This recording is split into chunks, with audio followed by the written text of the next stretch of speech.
Voy a compartir pantalla ahora. A ver, share.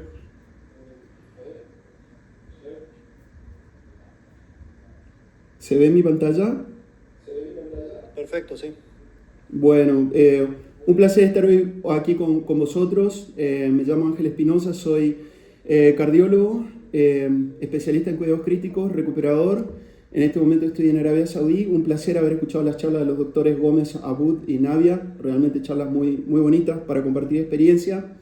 Y bueno, voy a comenzar lo que es recuperación postquirúrgica en cirugía coronaria, hablando del concepto de ERAS, que es la recuperación intensificada postquirúrgica. Es un concepto que nació hace ya varios años. Este año la reunión se hizo en Gotemburgo, en Suecia, justamente hace ya 21 años. El doctor Ole Lundqvist, formando una alianza con la gente de la Universidad de Edimburgo, armó un grupo donde empezaron a trabajar con esto, inicialmente en cirugía colorectal, luego evolucionó hacia las siguientes especialidades e incluyó a la cirugía cardíaca. En el año 2019 se publicaron las primeras guías con consenso a través de un equipo liderado por el doctor Daniel Engelman, y este año 2024 se hizo un consenso conjunto entre la Sociedad de Recuperación Intensificada con la Sociedad de Cirugía Cardiotorácica.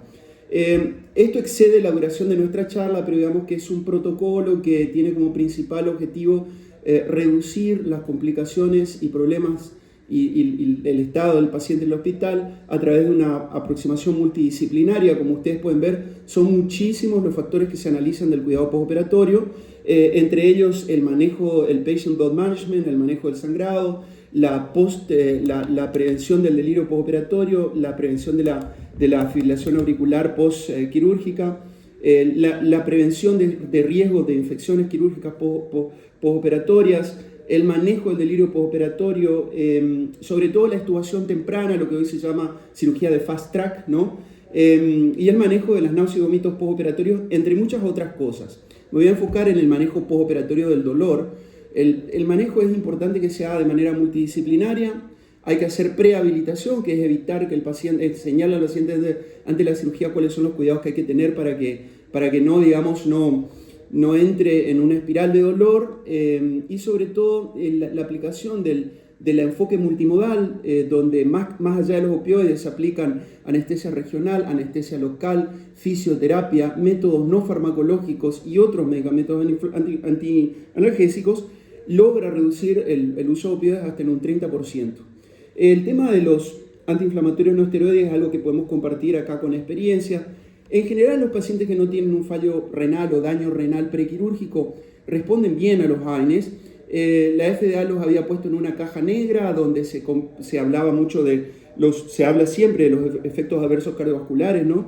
Los desarreglos de prostaglandinas, los problemas con los puentes, la antiagregación plaquetal, el problema con las plaquetas, pero digamos, es improbable que sea clínicamente relevante los pacientes que tienen una función renal normal preoperatoria.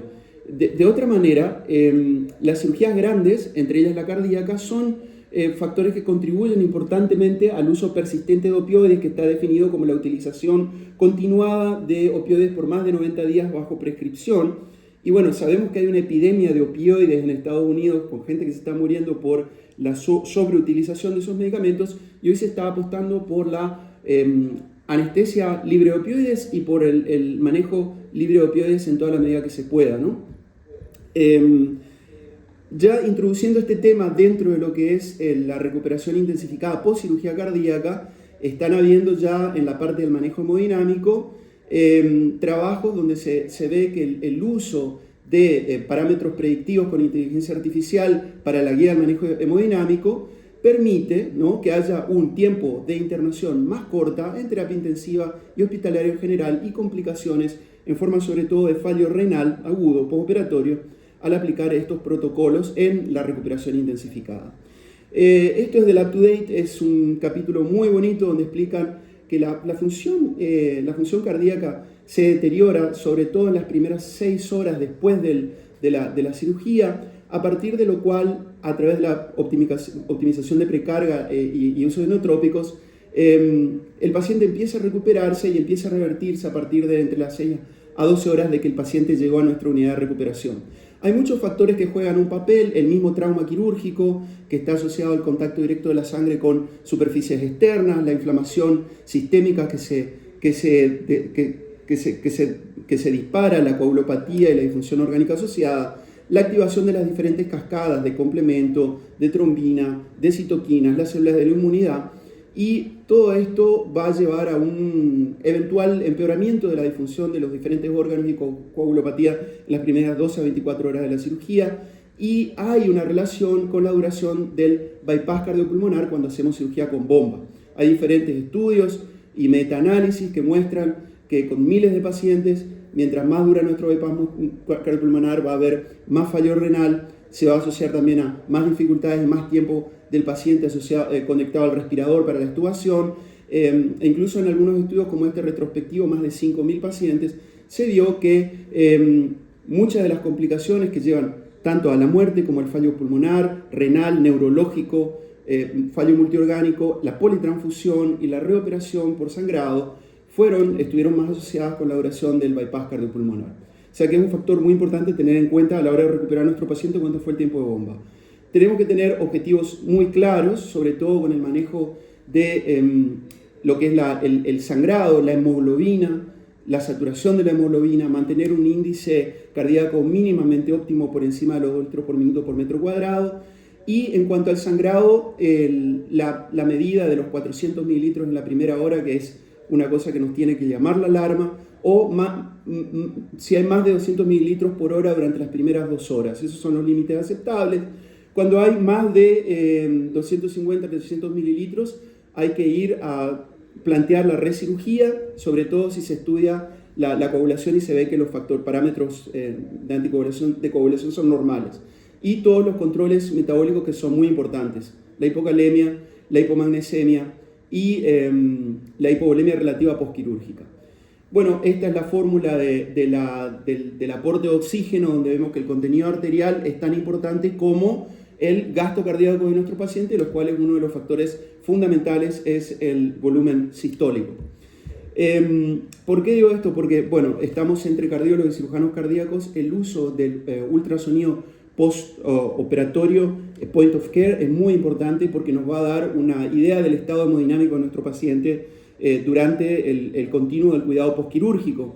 Se usan las diferentes proyecciones, y lo que tenemos que buscar y mirar es la función del ventrículo izquierdo, el grado de colección en el pericardio, si hay derrame pericárdico o taponamiento, y el estado en la visión subsifoidea, el estado de llenado viendo la colapsabilidad de la vena cava inferior y la interdependencia ventricular mirando el septum. Parámetros muy simples que nos van a dar una idea de cómo está nuestro paciente con simplemente apoyar en una persona bien entrenada el transductor.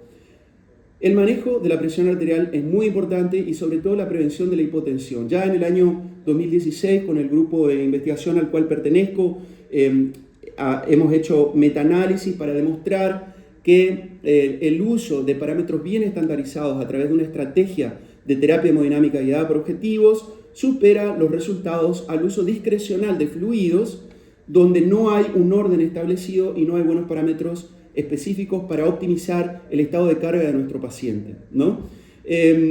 Bueno, este es el hospital donde estuve trabajando los últimos 7 años en Bahrein, con colegas muy queridos, con los cuales participé de todas estas actividades, y pasamos al manejo hemodinámico postoperatorio, que es uno de los temas en los que me quiero enfocar, donde hoy en día estamos pasando del tratamiento reactivo de la hipotensión al tratamiento predictivo.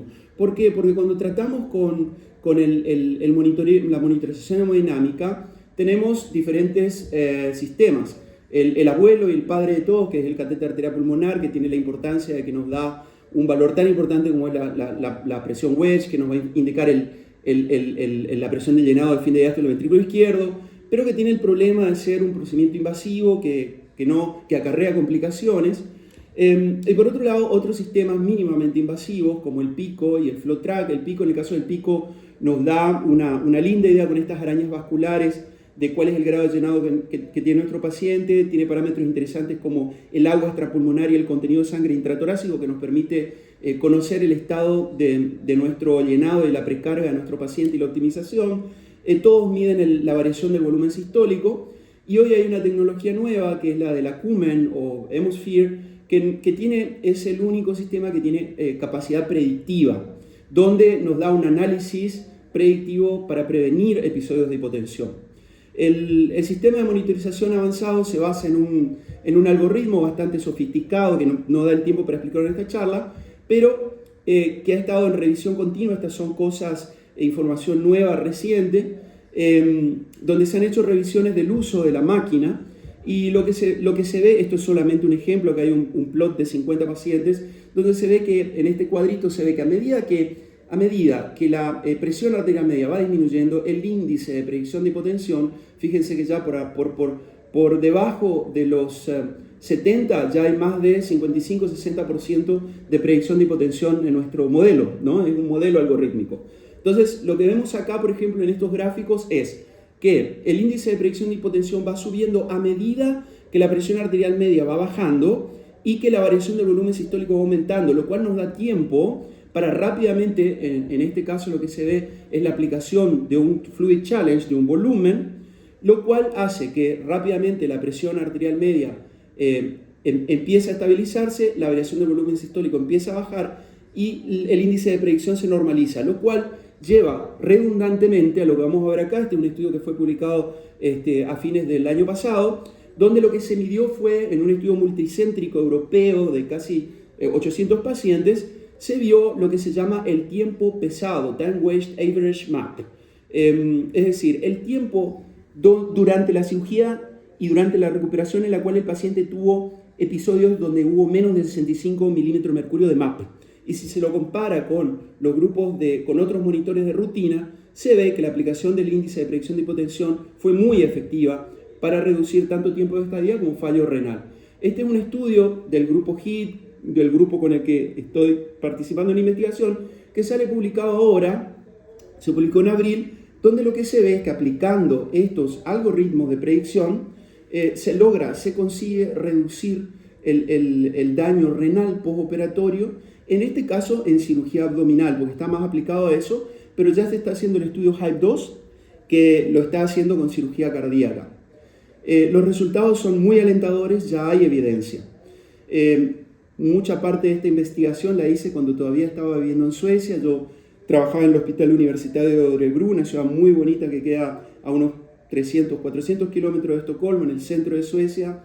El doctor Javad Karim Javad es el jefe de la unidad de recuperación de ese hospital, de postcirugía cardíaca. Y bueno, ahí investigamos mucho sobre un medicamento que se llama clevidipina, que no es muy conocido. Es un bloqueante cálcico de acción ultra corta, que ya está en las recomendaciones para manejo rápido de la hipertensión. Pasamos de la prevención de hipotensión al tratamiento de la hipertensión.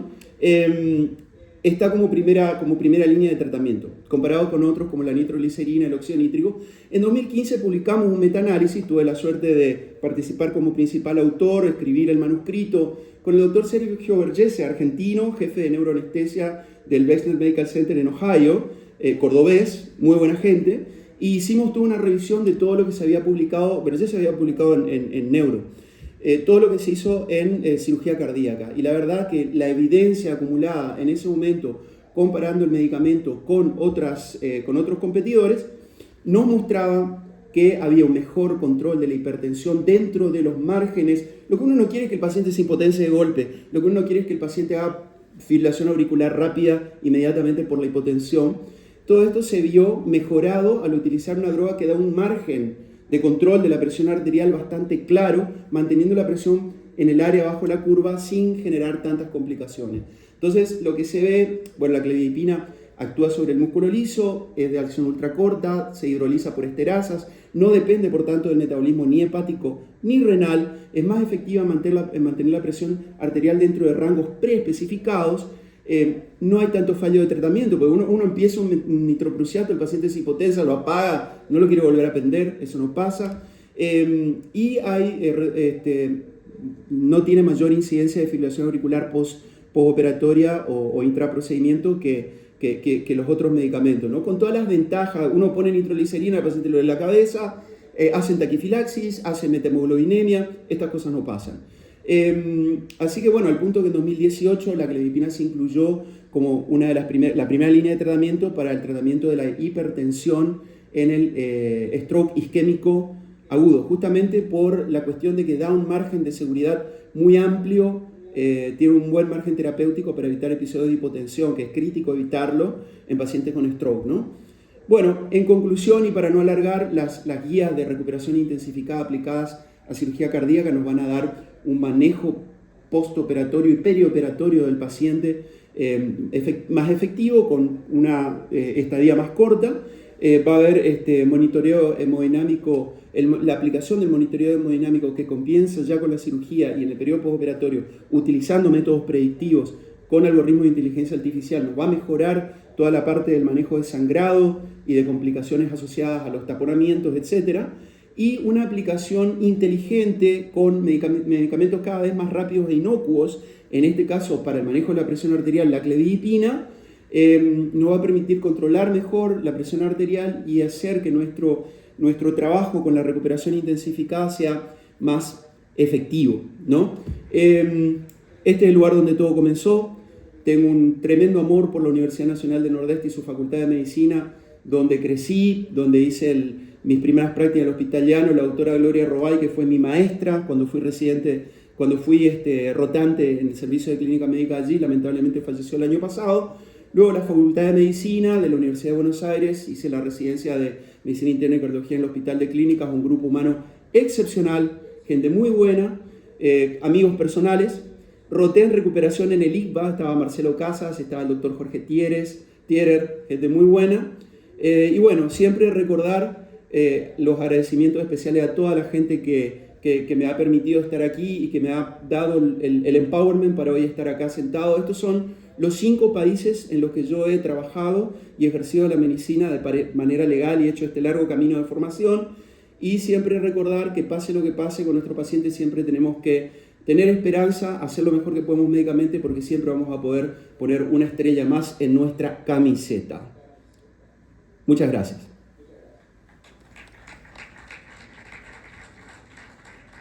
Bueno, muchas gracias, Ángel. No sé si tenemos un ratito para un par de palabras de los expertos, si quieren opinar.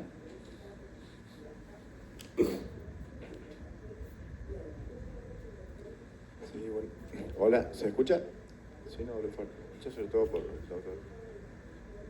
Buenas tardes. Primero felicitarlos a todos por las presentaciones, la verdad que muy lindas, con maestros de la cirugía, ¿no? Y gente con muchísima experiencia.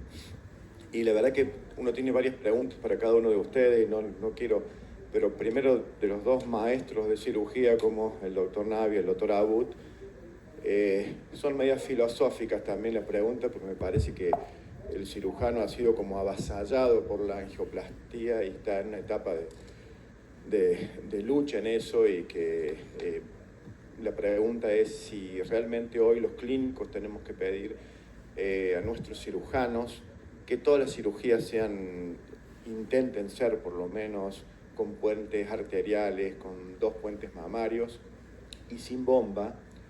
¿Y cuál sería el consejo para el cirujano joven en quién no hacerlo y en qué me tendría cuidado yo? Porque a veces los cirujanos dicen lo perfecto es enemigo de lo bueno, y por ahí, por querer hacer 2 puentes arteriales, la cirugía se le complica. Y eso para ambos cirujanos y para el doctor Ángel. La verdad que es un gusto ver gente argentina fuera del país y estando bien. Y la verdad que es un gusto ver todos los trabajos que ha hecho.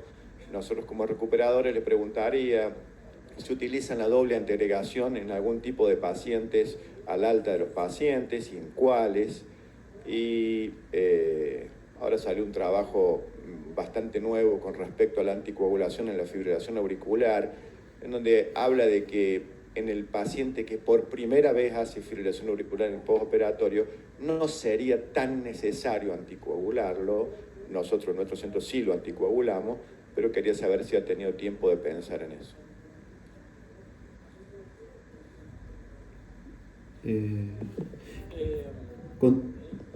Contesto yo la pregunta sobre la parte de recuperación. ¿Se me está escuchando? Sí. Sí, sí. Bueno, creo que la primera pregunta fue sobre el tema de la doble antiagregación. El tema de la doble antiagregación es siempre un tema que da para muchas charlas, sobre todo para los recuperadores y para la gente que va a ir a cirugía, ¿no? El tema de, bueno, cuánto hay que esperar para, suspendiendo el DAPT, ¿no? El PGY2 inhibitor, cuánto hay que esperar para poder operar con un margen de seguridad. En general, en los centros donde yo estuve trabajando, sobre todo en el del último año, comenzaron ya en 2011, cuando empecé a trabajar en Suecia, ya empezaban a usar doble antiagregación.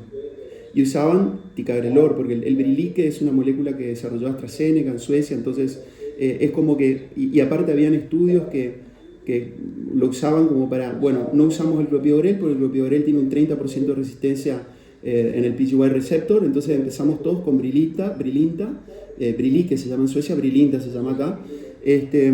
A ver, lo que yo veía era que en general los pacientes andaban bien, yo los veía después en ambulatorio, no tenían mayores complicaciones, y sin embargo la patencia de los puentes, en experiencia de lo que decían en aquel momento los cirujanos de allá y los cirujanos de Bahrein con los que estuve trabajando los últimos 7 años, ellos hacen doble antiagregación postoperatoria. Sí. En cuanto al tema de la anticoagulación, bueno, nosotros nos cuidábamos mucho en la recuperación de que el paciente no estuviera hipovolémico, porque como decíamos al principio de la charla, la hipovolemia es uno de los primeros factores que se presentan en las primeras horas.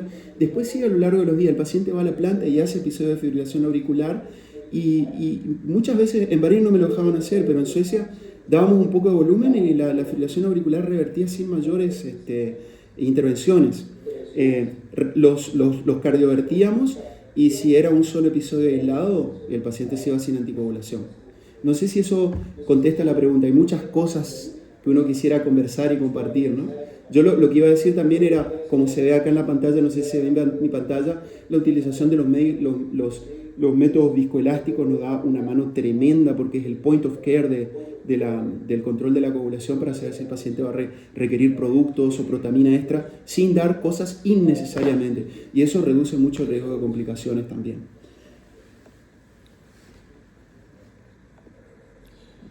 Yo lo que te podría decir es un poco un cambio de actitud y cada grupo tiene su historia, entre comillas, y el proceso de cómo aborda la cirugía coronaria. Anecdóticamente siempre digo lo mismo, nosotros empezamos a hacer sin bomba, yo venía de un lugar totalmente conservador donde la palabra sin bomba era mala palabra. Llegó el 2001, no teníamos plata para comprar oxigenadores y habían aparecido los famosos estabilizadores que yo con mi hermana me traje un par de Estados Unidos y empezamos a operar, tuvimos 10 días sin operar.